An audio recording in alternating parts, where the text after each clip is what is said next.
Mindseeder. Bienvenue dans les outils du coach. Aujourd'hui, nous allons travailler sur les croyances. Mais attention, pas n'importe lesquelles, les croyances limitantes. Dans un premier temps, nous allons les analyser, les décortiquer pour mieux comprendre leur fonctionnement. Ensuite, nous verrons de quelle manière il est possible de les modifier. Il faut avouer que ce genre de croyances ne nous facilite vraiment pas la vie. Elles nous amènent à nous inventer des excuses qui n'ont même pas de sens en plus. On y retrouve des trucs du style « ce n'est vraiment pas fait pour moi »,« je n'y arriverai jamais » ou alors « c'est toujours plus simple pour les autres ». Je ne vais pas faire 50 exemples, je pense que vous voyez où je veux en venir. Le problème, c'est que cette façon de penser nous ouvre deux options. La première, c'est la procrastination, reporter toujours au lendemain ce que l'on pourrait faire aujourd'hui. Et la deuxième, c'est l'abandon. Et ouais, on va pas aller loin comme ça. Et le plus dur, c'est qu'il y a aussi l'estime et la confiance en soi qui en prennent un coup au passage. D'où l'importance de suivre cette vidéo pour aller de l'avant. Nous pouvons séparer les croyances en deux parties. D'un côté les négatives, de l'autre les positives. Il est important de savoir qu'elles sont propres à chacun. Nous n'avons pas tous les mêmes. Nous les avons conçues en fonction de notre vision du monde. Il n'y a pas de réalité universelle, car notre réalité provient d'une interprétation subjective. N'oubliez pas cette image que je vous avais présentée. Là où je vois un 6, mon interlocuteur verra un 9. Nous essayons bien trop souvent de prendre parti pris avec une opinion préconçue, sans même tenter de comprendre notre interlocuteur. Nous ne sommes pas des sachants, on ne peut pas toujours avoir raison. Peut-être que la personne en face de vous a des informations complémentaires que vous n'avez pas, ou vice-versa. Et est-ce que vous vous êtes déjà posé la question à quoi cette différence est due ? C'est notre regard sur le monde qui évolue en fonction des faits qui se sont produits dans notre vie. Toute notre façon de penser, nos croyances se sont mises en place. Notre éducation, la société, notre religion, nos expériences, tout notre vécu. Que ce soit positif ou négatif, elles ont tout un impact sur nous, sur notre être. Car une croyance, ça vient de l'intérieur, c'est profond quand même, c'est pas une simple idée qui nous passe par la tête. Je dirais même que c'est une conviction, nous avons un sentiment de certitude quant à la signification de quelque chose. Et ces croyances s'installent de deux façons, soit par une expérience très forte, ou alors plein de petites expériences répétitives. Et inconsciemment, notre cerveau, lui, va faire une sauvegarde de ces données et les ranger dans une bibliothèque. Et vu qu'il a enregistré cela comme quelque chose d'acquis, un peu comme une cause à effet, ça crée une distorsion de la réalité, car il va en faire une généralisation. Cependant, cela reste une affirmation personnelle. Imaginons qu'enfant j'ai eu une mauvaise expérience à la piscine, que j'ai failli me noyer. Ça va être une expérience forte et traumatisante qui peut m'amener à avoir peur de l'eau par la suite. Ça va être une croyance négative qui va changer ma perception du monde. Je vais assimiler l'eau comme dangereux. Pour donner un autre cas, quand j'étais petit, j'allais voir mon grand-père, je lui faisais un grand sourire et il me donnait un bonbon. Et puis j'allais voir la voisine, je lui disais bonjour avec un grand sourire et elle me donnait un cookie. Ces multitudes d'expériences positives vont créer en moi inconsciemment une croyance positive. Sourire égale friandise. En plus de ça, ça va me booster à vouloir continuer ainsi. C'est la force des croyances. Elles peuvent nous amener à entreprendre, voire abandonner quelque chose. Petite parenthèse rapidement, j'ai pris des exemples avec des enfants, mais nous pouvons développer ou modifier une croyance à n'importe quel âge. Il faut être conscient que toutes nos phrases qui comportent des mots tels que « je crois »,« je pense »,« toujours »,« jamais » sont des blocages provenant de croyances limitantes. Les croyances se construisent soit à travers une équivalence, A égale B, dans notre exemple eau égale danger, soit par relation de cause à effet. A nous amène à B. Si je nage dans la mer où je ne vois pas le fond, je vais me noyer. Si vous prenez un temps de réflexion, vous en trouverez très facilement. Elles ont un impact plus ou moins important et elles déterminent dans certains cas vos ressources ou vos limites.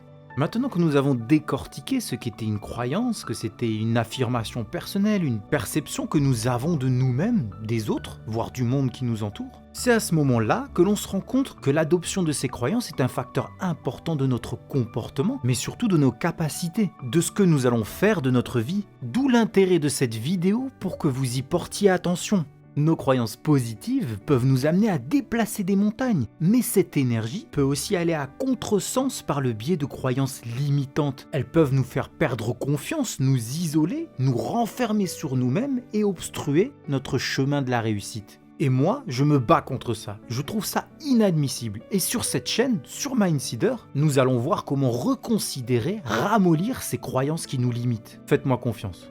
Je vais prendre un exemple qui va parler à tout le monde. Chaque matin, je me lève en pensant, dans la vie, pour réussir, il faut travailler dur, au moins 10 heures par jour. Certaines personnes pourraient penser que c'est une croyance positive boostante. Et ben moi, dans ma vision des choses, dans mon affirmation personnelle, à force de m'épuiser au travail, je n'ai pas vraiment la même sensation. Moi, je trouve ça limitant. Mais ça c'est pour l'exemple, c'est la mienne, à vous d'en choisir une qui vous parle. Quand vous avez mis le doigt dessus, posez-vous cette question. Dans votre croyance limitante, quelles sont les conséquences négatives pour vous ? Maintenant, demandez-vous quelles sont les conséquences négatives pour votre famille, votre entourage, vos proches.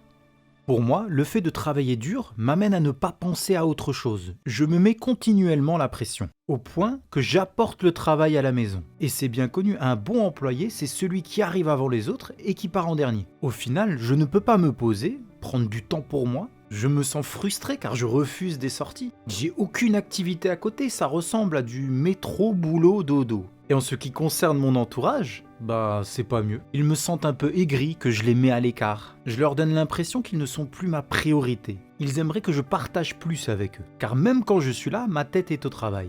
Quand vous avez répondu à ces deux questions, demandez-vous quelles sont les conséquences positives.